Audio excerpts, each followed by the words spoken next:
you are the people's choice. What a pleasure to be the people's choice. I think it's always better to be the people's choice, isn't it?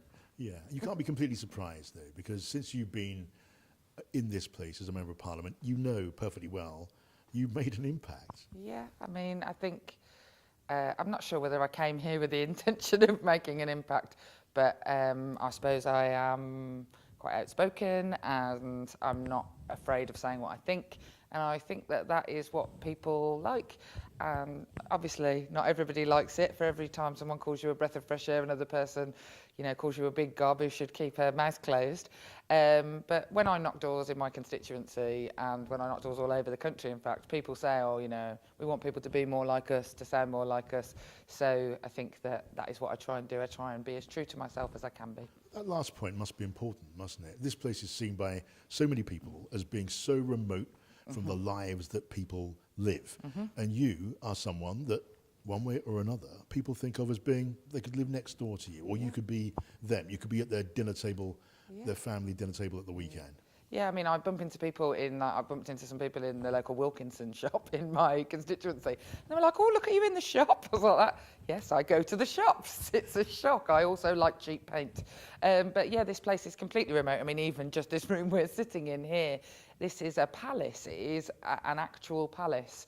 And so it is very difficult when you arrive here not to be sort of shrunk by the surroundings and the enormity of the job that you have, because it is a job where, I'm sat opposite Ken Clarke. When I was a kid, he was the Chancellor, and my very first Parliamentary Labour Party meeting, I was sat next to Neil Kinnock, and I was like secretly taking photos of him. Like, it was amazing, and it is very easy. It would be very easy to be overwhelmed by that, but what I constantly try and have is not necessarily a lack of reverence, but I try not to be too reverential to here, because I am here for the people who buy cheap paint in Wilkinson's. And tell me about the way that you regard your constituents and others from underrepresented communities in this country and in your constituency, ethnic minority communities, as well as poor white communities. Absolutely. How do you set about understanding the lives of these people and how they think, and just empathising in the way that an MP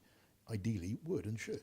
I mean, I think that as soon as I was elected, I decided to run my constituency service as I had run the charities that I worked at before. So we have an open door policy. I wanted to make the office where I work not somewhere where I'm squirreled away or my staff are squirreled away. It is an open door. We have different organisations that come into each week. So we have a women's aid surgery, we have a mental health surgery, we have a specific immigration surgery. Each day of the week has a different specialism to make sure that we are catering for the people there that need us. And when those people come in, I am just sat there, and often they are shocked. They're like, oh, look, it's you, you're here. But I have to still be as responsive to those communities as I was before. The way that I continue to represent the people who potentially are marginalised is I live amongst those people. I live in a very mixed community. The road I live on has a mosque on it. 50% of the people who live on my street are Muslim. I continue to do lots and lots of work with the most marginalised people. So I have a specific disability reference group in my constituency who feed into me about things that are going wrong, because I don't have that lived experience, so I have to make sure that I'm representing that. I just try and carry on exactly as I was before, and I've always been somebody who mixed with and sought to represent and help the most marginalised people. And when it comes to talking to, meeting with people from minority ethnic communities, has that been in any way a kind of a learning curve? Or is it the case that people, a bit of a cliche, but is it nonetheless true that people are, in the end, the same? Well, I mean, it's not been a shock to me. I've lived in Birmingham all my life, and the community that I represent is the community I grew up with. There are, I suppose, different cultures, different cultural clashes with some of the things that my personal views or the things that I might seek to do in here. But at the end of the day, there is a universality of all people in that, everybody cares about which school their kids go to. Everybody wants, when they're sick, to get treatment easily. Everybody loves their mom. There is far more that we have in common. You've obviously got a certain amount of empathy, but you've also got one or two other things in common with people who are in different ways up against it? Because you've had your share of struggles as a person and as a politician and as a woman.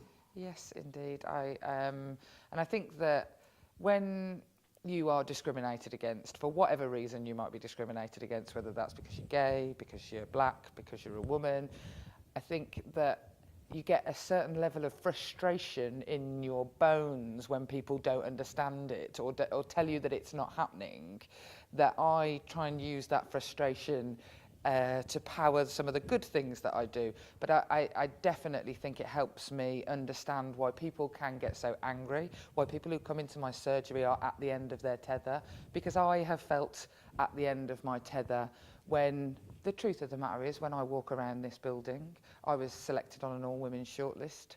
There are people in here, my colleagues from across the house, who think that I don't deserve to be here as much as them. And that will make you feel mad and angry. And so I can understand why people feel mad and angry at the establishment. You're balling your fists. I mean, sometimes you've got to, I guess you're telling me, sometimes you've got to stand your ground. Sometimes you've got to know when to give a bit. Yeah, I think that I have learnt very quickly when to give a bit. When I came in here, I am a natural brawler. There's no two ways about that. I'm scrappy, and I know that my voice gets heard. So I can. It's almost threatening, I suppose. I can say, look, if you're not going to do this, I'm going to scream from the blinking rooftops. And that is the way to get some things done. But there is an awful lot of give and take that goes on in here. And I came here really with an opinion of the people who sit opposite me that has been groomed into me as a child, that they're all baddies and they're evil. And I learnt very fast that actually to get a lot of things done in here, I need to work with those people. And most of the time, we're on the same page. Are you seriously telling me, Jess Phillips, that you now think of some members of the Conservative Party at Westminster as friends? Definitely, I would say. Friends, yes, I could imagine, I might dance at a few of their weddings. I understand that they are my allies. There is a really good example is the MP Fiona Bruce. As a sort of radical feminist that I am, we come up against each other completely and utterly on almost every single issue. I disagree with her, but we are on the same page on the criminalisation of prostitution, of sex buying, and we are completely united and have become incredibly close on that issue. And we have to put aside some of our other issues, because that's what being a grown-up is to work with other people who sometimes you don't agree with. And speaking of learning curves, when it comes to the attitude of this institution, Parliament, to women and to minority communities, has this institution, still got a lot of learning to do you think? Absolutely. It is. I think if Parliament was a private organisation or even a public sector organisation like the NHS or a school, it would have failed any equalities impact testing. This place is still largely male, it is largely white. The disability is the most underrepresented group in this building. I had a young man come and work for me over the last couple of weeks to do some work experience, and he was in a wheelchair and he had a carer, and he just simply couldn't come in after a few days of it because this place is not built for him, and it was a terrible sadness that is the case. Yet this place has got to really pull its socks up, and the people out there who think that it isn't a problem, the people in Parliament who think it isn't a problem, is because they are full of privilege and they don't see the problems for themselves. And just lastly, Jess, for those watching this, some of whom may have voted for you, some of whom may not, just tell me what receiving this award means to you. Oh, it's incredibly nice to be recognised. When you're a member of Parliament, mostly the correspondence that you receive is people in a crisis, people who've had lots of bad things happen to them, and so they've come to you and they're cross and they've got their fists balled up. It is incredibly heartwarming to be thanked and recognised for the work that we try and do, and for people to understand that I am just a person just like them, and to be the people's choice. That it couldn't have been better. Jess Phillips, congratulations on your award, and lovely to talk to you. Thanks.